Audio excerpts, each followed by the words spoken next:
Selamat datang kembali di channel saya. Perkenalkan, nama saya Alwi Sarul Alfalah. Pada kesempatan kali ini kita akan membahas mengenai authorization. Authorization ini mirip dengan Laravel permission yang sudah kita bahas sebelumnya, di mana kita memisahkan hak atau izin akses antara admin dan superadmin.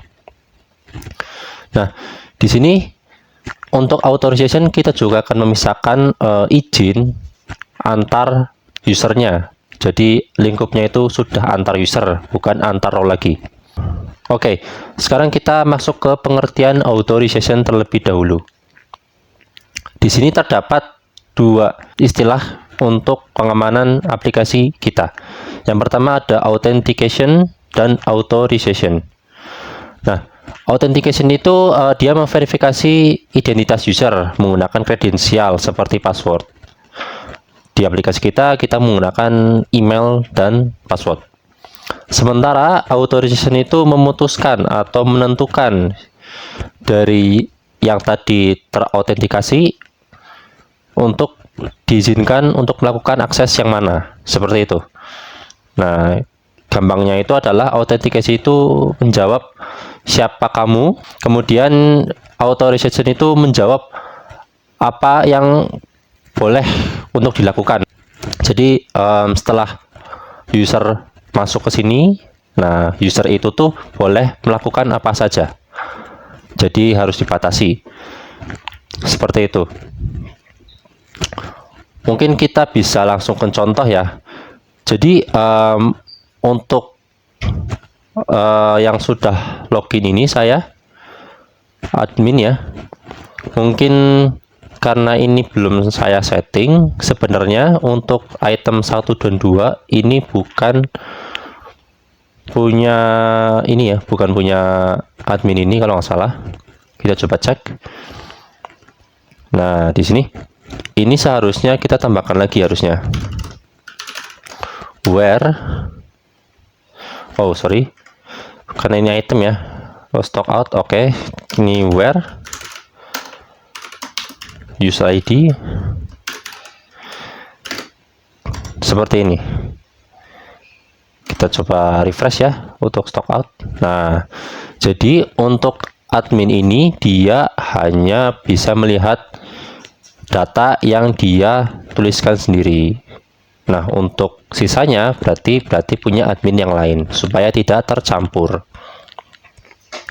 Nah, ini berarti ID 1 dan 2 harusnya. Nah, yang sisanya tadi adalah ID 3 dan 4.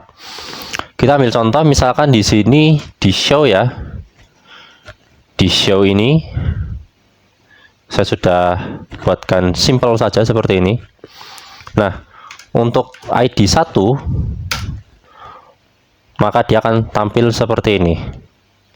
Berarti user ID-nya benar ya, punya si admin. Kalau misalkan kita akses yang ketiga, yang dimana sebenarnya punya admin yang satunya lagi, maka dia masih bisa. Nah, kita ingin ketika si admin satu login, dia tidak bisa mengakses kepunyaan barang atau kepunyaan data dari admin yang lain. Nah, kalau misalkan dia user satu ya satu saja gitu, seperti itu. Nah, kita bisa menggunakan authorization. Oke. Di sini di Laravel 10 juga menyediakan authorization ya. Nah, di sini untuk tambahan dalam pembuatan authentication, nah Laravel juga menyediakan cara gampang untuk mengauthorize aksi user seperti itu. Nah, di sini ya sebagai contoh, ketika user terautentikasi, dia atau mereka yang terautentikasi tadi mungkin tidak memiliki izin untuk update atau delete atau menghapus seperti itu beberapa teknologi tertentu di database. Nah, seperti itu ya. Laravel authorization fitur. Jadi fitur dari Laravel authentication ini dibuat secara mudah ya untuk mengorganize atau mengatur tipe-tipe authorization untuk dicek seperti itu. Di sini ada dua cara utama untuk mengauthorize ini ya, action user, ada get dan police. Nah, Kita bisa langsung ke get seperti ini. Get itu bisa dituliskan dengan via boot. Kita bisa cari di bagian service provider. Service provider. Nah, di bagian sini kita tulis. Nah, ini. Atau kita bisa sederhanakan dengan cara seperti ini. Nah, seperti itu ya. Untuk penggunaannya bisa kita langsung ke bagian controller yang ingin kita batasi, seperti itu. Nah, di sini ya ada allows dan lain-lain. Kemudian ada police juga, create police. Nah, seperti ini ya, police. Seperti ini. Mungkin kita bisa coba ya. Create gauge, kita cari bagaimana caranya.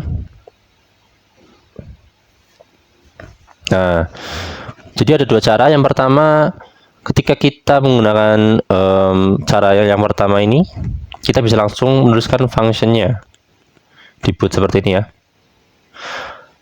Namun apabila kita menggunakan cara yang kedua, kita harus membuat police terlebih dahulu atau polisi ya. Nah, bagaimana cara membuat policy? Kita bisa ke bagian artisan make ini. Oke, kita copy saja. Kita buka terminal. Oke, kita bikinnya namanya adalah stock out policy. Stock out policy. Nah, seperti ini. Sudah, maka dia akan terbuat file seperti ini. Seperti itu. Nah, untuk lebih gampang supaya bisa terbuat function CRUD-nya, karena ini masih ini ya, cuman construct saja, kita bisa gunakan yang ini. Jadi dia akan mengikuti model yang kita inginkan. Misalkan di sini ada ini ya, model. Kita bisa hapus dulu. Kita buka lagi terminal. Oke. Nah, modelnya adalah stock out. Karena kita ingin membatasi model tadi ya. Seperti pengertian yang di awal di Laravel tadi. Nah, di sini ya. Record application-nya. Nah, di sini kurang lebih di sini nanti dia akan memanage apa saja yang boleh dan tidak boleh. Jadi kita bisa enter. Nah, sudah muncul. Oops, sorry, namanya jangan post police, namanya adalah stock out policy. Stock out policy. Nah, sudah. Oke. Post policy ini dihapus ya. Nah, yang ini merah dihapus saja ya. Ini nggak masalah, dihapus. Nah, supaya tidak merah. Oke. Nah, jadi dia akan memberikan kita sebuah function yang akan menentukan bagaimana kita berinteraksi dengan antar user seperti itu ya. Kita langsung ke contoh. Kita kebut ya. Kita gunakan cara ini. Kita kebut. Kita ke out service provider. Kita paste saja di sini. Jangan lupa ini di import ya. Jangan lupa di import. Nah, ini diganti dengan stock out policy. Nah, seperti ini. Ini untuk yang kedua ini adalah function di stock policy ini. Nah, karena kita ingin membatasi bagian show, oke, maka kita bisa gunakan function yang view ini ya, yang view. Oke, kita ganti ke view. Nah, seperti ini. Kalau kita klik, maka dia akan langsung mengarah ke view. Oke, kalau sudah, ini adalah namanya.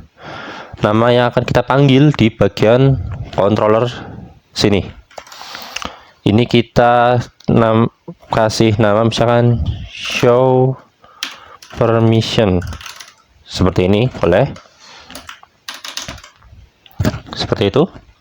Nah, kalau sudah, kita bisa gunakan di bagian stock out controller. Nah, tuliskan get allow, namanya tadi apa, nah dipanggil ya. Kemudian ini adalah data yang akan dikirimkan ke stock out policy di sini. Oke, kita cari stock out seperti ini. Nah, ini kita import, jangan lupa support facades. Nah, kalau sudah seperti ini. Oke. Oh, sorry. If ya. If. Jadi ketika dia bernilai salah atau true atau false, sorry, atau false, maka dia akan kita arahkan ke halaman abort. Abort 403 seperti ini. Nah, jadi apabila dia tidak memiliki izin untuk mengakses halaman ini karena datanya hanya boleh diakses untuk user yang tepat, user ID-nya tepat, maka dia akan dikembalikan ke abort seperti ini. Kita coba ya. Kita coba ini satu. Oke, allow, oke. Kita cek apa yang error. Allows kurang S, sorry. Oke. Forbidden. Nah, kita jalankan ke forbidden. Kenapa diarahkan ke forbidden? Karena kita masih lupa untuk mengatur bagian sini. Nah, ini adalah untuk menentukan ya. Ini true false-nya. Kita return jika user ID dari yang login itu sama dengan stock out user ID. Nah, seperti ini. Cukup seperti ini. Jadi balikannya adalah true atau false. Jadi apabila user ID dari yang login itu sama dengan stock out yang diakses user ID-nya, maka dia boleh. Namun kalau beda, berarti dia tidak boleh. Oke, di sini kita coba cek. Nah, dia boleh mengaksesnya karena user ID yang sedang kita login adalah 1, sedangkan halaman atau produk yang coba kita ingin lihat dia juga punyanya 1, jadi boleh. Namun apabila kita akses ke 3, maka dia tidak boleh. Karena apa? Karena 3 ini punyanya si admin yang satunya lagi. Kita coba cek ya. Kita coba cek, kita logout dulu. Kita logout dulu ke admin yang satunya. Admin 2 kalau tidak salah ya. Admin 2 @mail.com. Nah, oke, stock out ya. Nah, ini admin 2, kita akses yang tadi 3. Nah, maka dia boleh karena untuk datanya tepat antara user ID dan ID yang sedang login. Kalau misalnya kita akses ke 1, ke tadi, maka dia tidak boleh. Karena apa? Karena yang 1 tadi punyanya si admin yang pertama. Nah, seperti itu. Jadi ini berfungsi untuk membatasi akses antar user seperti itu. Bukan lagi antar role seperti Laravel permission kemarin. Oke? Nah, ini juga bisa dilakukan di semuanya ya. Jadi untuk edit, show, update, destroy, dan seterusnya itu sama. Misalkan lagi untuk edit juga kita bisa pakai seperti ini. Kita tinggal kopas saja, gampang seperti ini ya. Kopas saja karena dia itu basicnya adalah meng-show atau menampilkan ya. Jadi kalau misalkan kita tambahkan edit, dia nggak bisa karena ini bukan punyanya si nomor 3 ya, atau si admin yang 2. Kalau misalkan kita punya akses ketiga, nah seperti ini, maka dia boleh. Nah, karena si data 3 ini punyanya si admin yang kedua. Oke, sebagai gambaran kita coba out user to array. Oke, seperti ini coba. Nah, seperti ini ya. Jadi yang login adalah admin 2 dengan ID 3. Nah, ini juga user ID 3. Menandakan bahwa si item ini punyanya si admin 2. Kalau misalnya kita cek untuk 1, dia tidak bisa. Karena apa? Karena ID-nya beda. Bukan untuk ID yang punyanya si admin 2. Nah, seperti itu. Yang lain juga sama. Jadi di sini basically adalah seperti itu.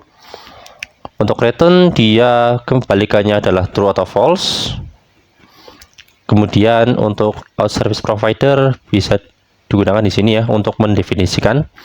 Nah, yang perlu dicatat adalah kita tidak boleh memberikan nama untuk pemanggilannya adalah sama. Kita tidak boleh. Gitu, karena terjadi rancu ya. Walaupun misalkan ini beda, misalkan walaupun ini mengacunya beda, namun kalau pemanggilannya ini sama, nanti dia akan terjadi rancu seperti itu. Nah, jadi harus berbeda ya, misalkan update permission seperti ini dan seterusnya. Kalian bisa coba sendiri untuk bagian stock in, dan kurang lebih seperti itu untuk authorization di Laravel 10. Oke, untuk rangkaian tutorial aplikasi Inventories kurang lebih cukup sekian. Apabila ada kesalahan, mohon dimaafkan dan terima kasih.